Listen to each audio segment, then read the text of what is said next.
Quand on crée, quand on se pose sur un concept de marque, en fait, c'est hyper excitant et c'est hyper challenging parce qu'on sait ce à quoi on va donner naissance. En fait, derrière, ça va être créer une vraie identité singulière et c'est hyper puissant parce que on s'investit énormément et de manière collaborative avec les graphistes. Et c'est vraiment ce travail qui donne un sens à l'identité d'une marque. Concrètement, le métier de graphiste, pour moi, c'est vraiment de rentrer dans la tête du client et de comprendre ce qu'il veut et ensuite le traduire graphiquement parlant. Ça peut être ensuite des logos, des visuels, des réseaux sociaux, des plaquettes, des sites internet, c'est très varié. Mais l'idée, c'est vraiment comprendre sa demande et ensuite de le traduire. Il y a effectivement beaucoup d'ordinateurs. Mais avant tout ça, il y a une phase de recherche où on va soit rechercher des idées, des couleurs, des formes, histoire de créer une identité, un logo, quelque chose de fort.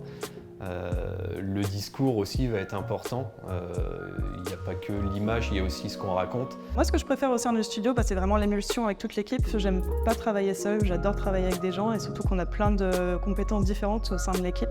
Du coup, c'est vraiment super parce qu'on peut échanger sur plein de sujets variés. Et confronter ses idées parce que c'est vraiment quelque chose d'important dans le métier de graphiste et le métier de créa, c'est d'aller confronter ses idées, aller voir ce qui est bien, ce qui est pas bien et pouvoir la faire évoluer.